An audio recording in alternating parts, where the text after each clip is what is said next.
Yeah.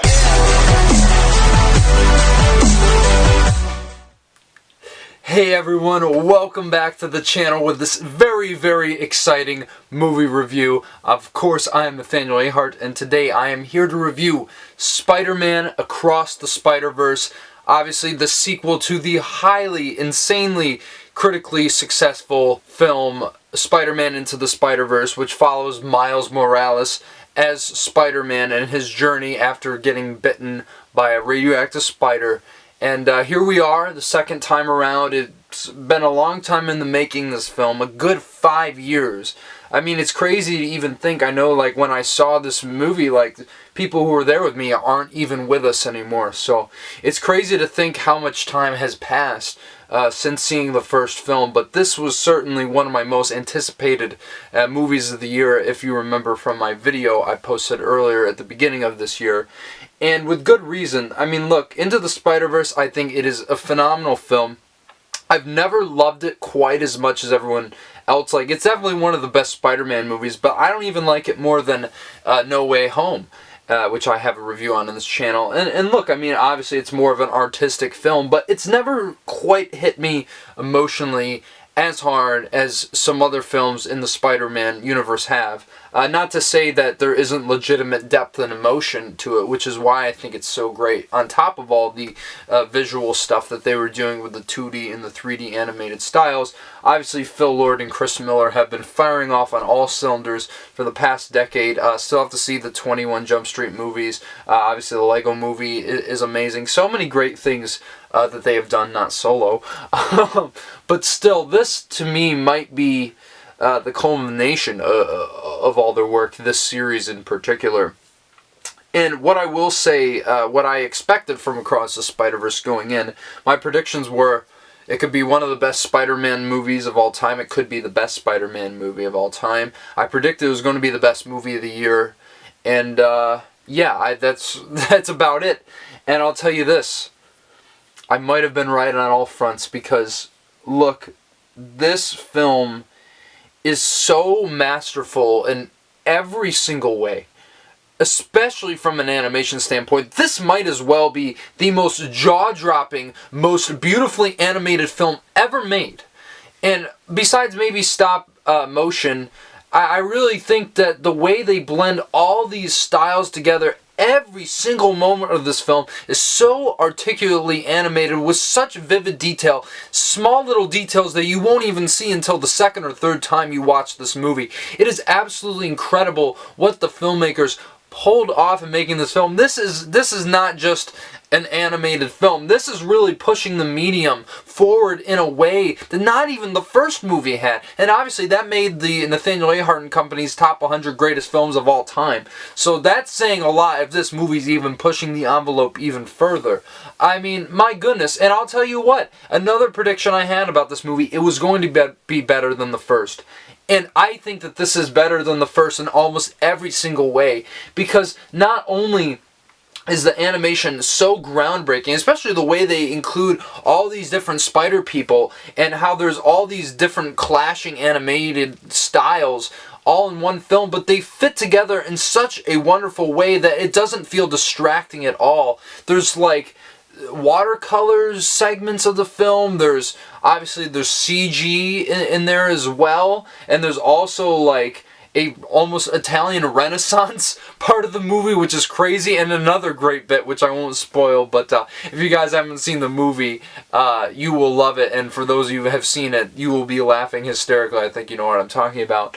But also the story itself is so personal, so down-to-earth, so relatable, which obviously the first one was in some ways, but not in the way that they dive into it with this film. And I think really Miles Morales has almost become the definitive Spider-Man for some people. And yes, there's almost been like this generational shift where, you know, obviously my generation sees Tobey Maguire as Spider-Man, and I still do, him as Peter Parker, but a lot of kids are saying Miles Morales, like that's what they know. And the way they take Miles' character in this movie really pushes the story along in such a beautiful and refreshing way that this absolutely needed. But it's really the stuff with his family that I think makes this film so compelling, especially his mother, Rio Morales, played by Lauren Velez, who really was an afterthought kind of in the first movie, which was kind of one of my problems, because like she seems like an interesting character. I want to see more of her, and this movie gives it to you in spades. My goodness, there's a scene between her and Miles in this film. It's just a very quiet, intimate conversation between a mother and son, and really it's probably my favorite scene in the entire movie and brings tears to my eyes every time I watch it because it's so relatable. I can't stress it enough, but this film really captures the natural human interactions that families have day in and day out. It doesn't feel misplaced at all. The culture itself is also very rich and feels very well represented in a way that's natural. I absolutely love that about this film. But also the way they dive into Gwen Stacy's character, obviously played by Hailee Steinfeld, who is absolutely terrific in this. Really all the actors in this movie are putting in phenomenal voice work that rivals even some acting in live action movies. But you really understand a lot more of Gwen Stacy's story in this one, which wasn't really dived into in the first. And just the complicated situation that she's in is felt in full force. The conflict that she has is presented in such a compelling way. It really does feel like a definitive Spider-Man movie and story in that case, or should I say Spider-Woman in this particular instance. But she's absolutely incredible in how she drives the narrative forward, and her interactions between Miles are just so beautifully poignant and subtle. It really is some of the best writing in any Spider-Man movie. A lot of these characters that could have seemed one note or come off as a joke have so much personality, nuance to them. It's absolutely incredible, especially the villain here, Spots, played by Jason Schwartzman, starts off really as a joke and is a side gag. They even call him the villain of the week at one point. But how he takes footing in this narrative really becomes the central focal point of the entire movie, not to give anything away. But it's incredible how they can turn a character that's essentially a joke into something that really is integral to the story. I don't ever think I've seen that happen before. And I also love Spider-Punk, played by Daniel Kaluuya in this, who might as well steal the entire movie whenever he's on screen. And he could have just been a funny joke about, oh, you know, anarchy and all this stuff, but he really is a pivotal character in this narrative as well, in a very, you know, subtle way. You don't really pick up on it, but going back and repeating, watching, you realize he's one of the most understanding characters in this entire story. And it goes for, like, as I said, everyone in the cast. Like, there's so many characters in this movie, but I really don't think that anyone is wasted, and everyone has a purpose and nuance. Same thing with Miguel O'Hara, played by Oscar Isaac in here, really has his own purpose, and he's the only Spider-Man that just doesn't really joke around in this. And he's kind of self-aware about it, and it's kind of funny, but really you understand why he is the way he is. And really what he's saying in this film, you can't really argue with him at all. Like, all these characters put up very compelling arguments for the ideals that they hold and the situations that they are in. And I think that's what makes this film so compelling as opposed to the last one, where it's so multifaceted in so many ways. The animation is firing off at miles a minute, no pun intended, once again. But it's just one of those things where you understand it completely. It's really a comic book come to life. They recreate comic book panels within the film. This really is the true definition of a comic book film, probably more so than any other movie I've ever seen in my life. I really mean that. And look, you see that I'm leaping all this high amount of praise on it, and I do have a few criticisms, but really, this might be the best Spider-Man movie of all time. At least for me, it's tied with Spider-Man 2. I think I like that a bit more by a hair, but this could switch any day. Like, when I come back and visit this film, it could end up being my favorite Spider-Man movie. It's one of the greatest comic book movies of all time. probably top 10 greatest comic book movies of all time. And I don't say that lightly, because I don't put many films up there, but this one absolutely deserves it. But what I will say about this film, I think that there's some moments here or there where I can kind of criticize it or whatever. And plus, it's an insanely funny movie. Like, there's maybe just like one or two jokes that don't land, but I laughed consistently throughout the entirety of this film. Insanely clever, the way they use visual gags, and there's so many things you miss. I've seen this twice now, and I knew I was going to see it before I did this review, so I figured I might as well and wait and watch it again. There's a lot of things that I did not pick up on the first time, little in-jokes and gags that you see in this film that aren't even necessary to the plot at all, but they add so much character to these rich and vibrant worlds.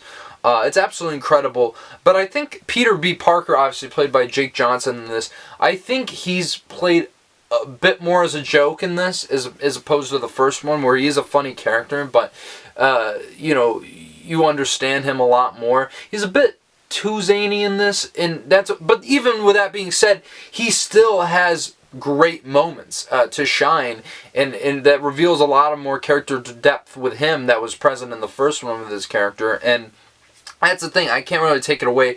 But also, I feel like where the story ends, there isn't, it's a very rousing ending, but I feel like the story is not complete, which is obviously why we're getting the sequel next year, and I cannot wait for that. If it's going to be this good, I mean, it's going to be absolutely incredible.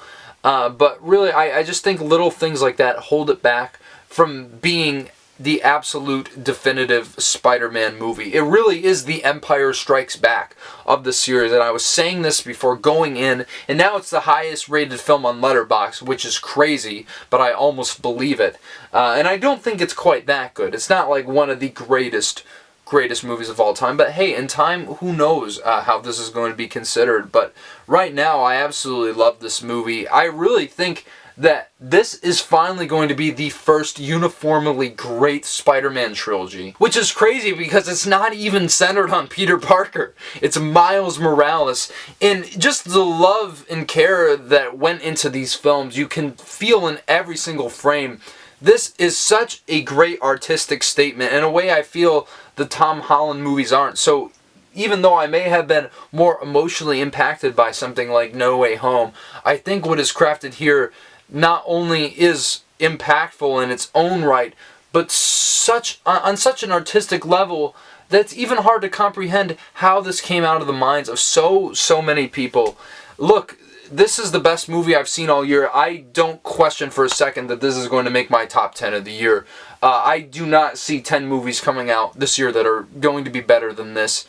And on that note, I'm going to give this a very high 9 out of 10.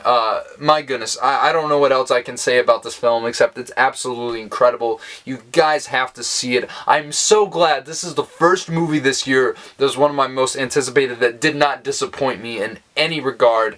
It's all I wanted from this movie, and I'm so glad that these guys are still delivering amazing Spider-Man films that really have great depth that I think is lacking from some other Marvel movies. And I think the MCU should really be taking notes. I think it's incredible what they've done with these Sony Spider-Verse movies, and I cannot wait to see the third one next year. So yeah, guys, that's my review of Spider-Man Across the Spider-Verse. What did you guys think? Do you agree with everything I said? I know people are on this film to varying degrees, whether they like it more than the original or whether it's as good or you know, what have you.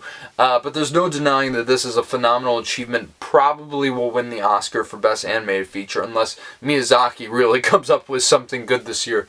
But yeah, if you like what I'm doing here, please smash the like button, subscribe to the channel. It would be greatly appreciated. You know, love bringing more people into the fold, talking about great movies all the time, and a bunch of new releases are coming out. So please stay on the lookout. So many coming down the pipeline this month, and you're not going to want to miss them here on this channel. Of course, the countdown between me and Johnny Radio, the top 100 albums of the 21st century, is coming very soon, so please be on the lookout for that when it drops. And I want to thank you guys once again for tuning in to yet again another Spider-Man review on this channel, and I cannot wait to talk to you guys in the next video. Take it easy for now.